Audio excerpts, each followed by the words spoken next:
Hi mga idol! Bago tayo magsimula, isang paalala muna.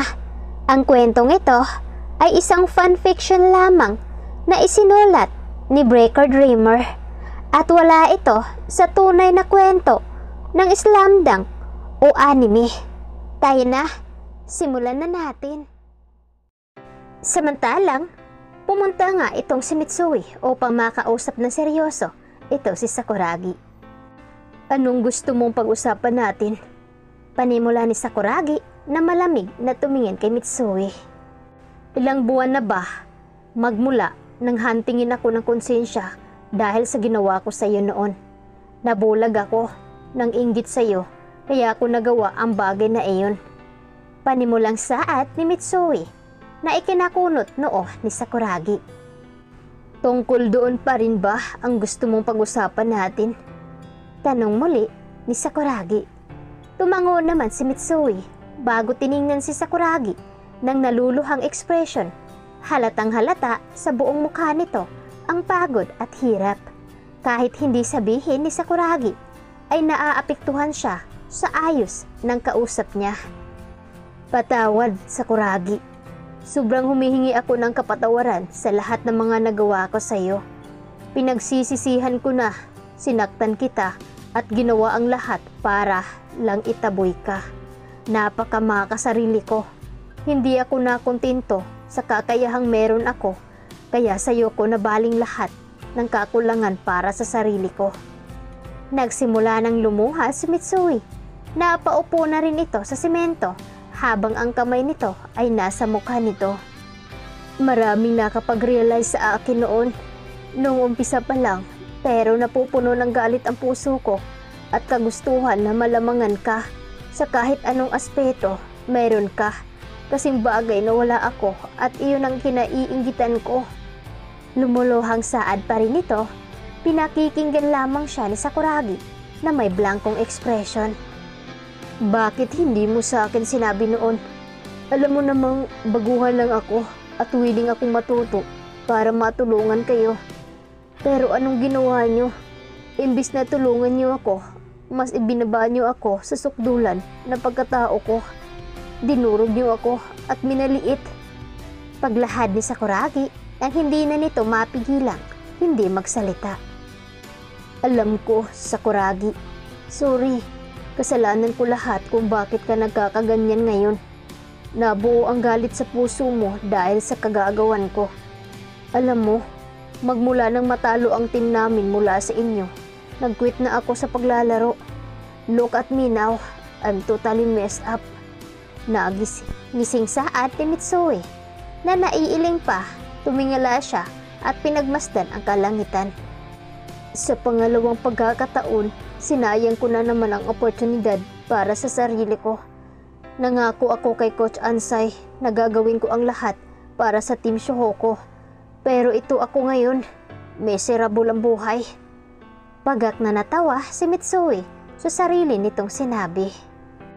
Hindi naman dahil sa iyo kung bakit unti-unti akong nagbago. Noong umpisa, oo, intensyon ko na sirain ang buong team ng Shohoku dahil sa ginawa niyo sa akin. Pero nang dahil sa isang tao, nagawa kong alisin ang galit sa kahit na sino. Mahirap iyon para sa akin. Pero na-overcome ko dahil sa mga kaibigan ko na nandyan para sa akin. Kung iisipin mo lang, Mitsui, mula sa pinakaumpisa kung bakit nga ba may sinisit up tayo na goal sa buhay natin, iyon ay dahil gusto nating ma-achieve.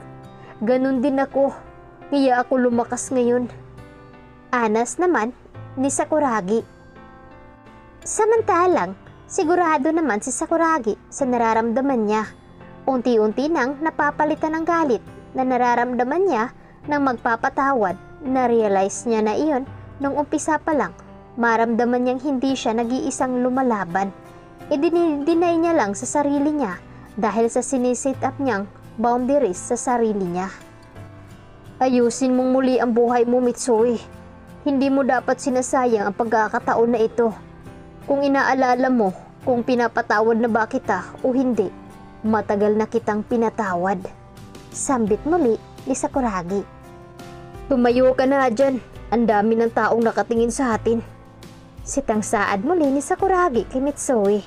Pinunasan naman nito ang mukha dahil sa luha nito bago tumawa sa sinabi ni Sakuragi.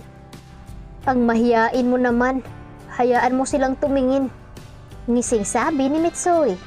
Medyo nangaasar ang tono ng pananalita nito kaya sumimangot si Sakuragi sa kanya. Tas, iwan kita dito pag hindi ka pa tumayo dyan. Singhal na sa ate Sakuragi. Naiiling na itinukod ni Mitsui ang kamay sa semento bago tinulungan ang sariling makatayo. Oo nga pala, kumusta kayo? Tanong ni Mitsui na makatayo na ito ng maayos. Sumandal naman si Sakuragi mula sa puno. Wala rin kasing balak magsalita si Sakuragi tungkol sa mga nangyari sa akin nitong nagdaang buwan sa kanya.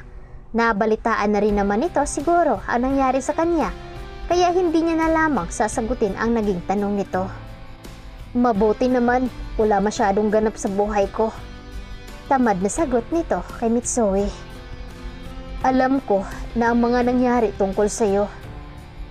Pakiramdam ko tuloy ako may dahilan kung bakit ka ngayon nagkakaganyan. Guilty ng saad ni Mitsui. Kinunot naman ni Sakuragi ang noo dahil sa sinabi nito. Anong pinagsasabi mo?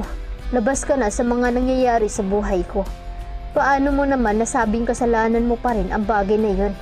Samantalang hindi mo naman alam ang dahilan kung bakit ako inalis sa paglalaro.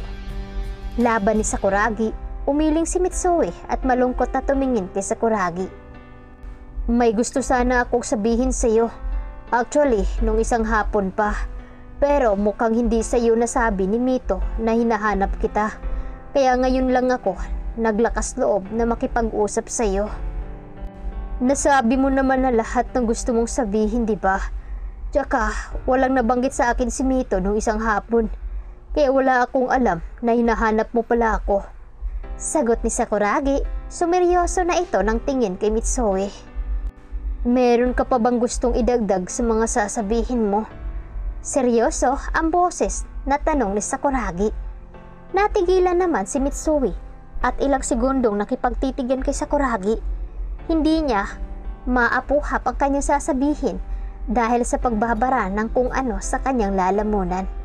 Nandoon ang kakayahan niyang sabihin ang lahat pero parang may pumipigil sa kanya na gawin ang bagay na iyon. Tungkol sa inyo ni Kandaotal na anas ni Mitsui. Subalit naputol lang din ito dahil sa humahangos na si Mito at ang apat pa na kasama nito. Nalalaki rin ang mga mata ni Mito habang pabaling-baling ang tingin kay Mitsui at Sakuragi. Kinakabahan si Mito nang makita ang dalawang seryosong nag-uusap. Sinabi na kaya ni Mitsui ang mga iyon? Shit, huli na ako. Anas ni Mito na tiningnan pa si Mitsui. Anong ginagawa niyo rito?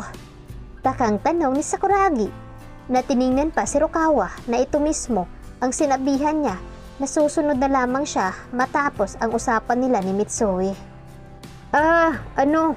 Akala kasi namin na baka mag-away na naman kayong dalawa kaya kami nagmamadaling pumunta dito. Rason ni Mito na kinakabahan na. Ayaw niya na kasing makitang nahihirapan na naman ang kaibigan sa oras na malaman nito ang lahat. Tas nga pala Mitsui, ano nga ulit yung sasabihin mo? Naputol kasi nung dumating itong 5. Tanong ni Sakuragi kay Mitsui. Naalarma naman ang 5 nasa likod ni Sakuragi. Maging si Rukawa ay naaalarma din dahil kakasabi pa lang sa kanya ni Mito ang dahilan kung bakit gusto ni Mitsui na makausap si Sakuragi. Hindi mo pa rin pala nasasabi sa kanya, Mito? Tanong ni Mitsui na ikinakunot noon naman ni Sakuragi. Ang tungkol saan? Balik tanong ni Sakuragi na this time nakatingin na ng seryoso kay Mito at sa 4 pang nasa likod nito. Hanamichi, hindi mo naman na kailangan pang alamin pa iyon. Hindi naman iyon ganun kaimportante eh. Ngiwing saad ni Mito na kinakabahan na talaga dahil nasa kanya nakapokus ang buong atensyon ni Sakuragi. Anong hindi importante? Mahalaga yung malaman ni Sakuragi dahil kasama rin doon si Aki. Napapalatak ng malutong na mura si Mito dahil sa sinabi ni Mitsui. Manahimik ka, Mitsui. Okay na ang kaibigan namin. Huwag mo nang guluhin pa ng dahil lang dyan. Inis na saad ni Mito na masamang tiningnan nito si Mitsui. Ano nga kaya ang gustong sabihin ni Mitsui tungkol kay Aki? Kaya ito ang dapat nating aabangan mga fam sa next natin na episode. God bless.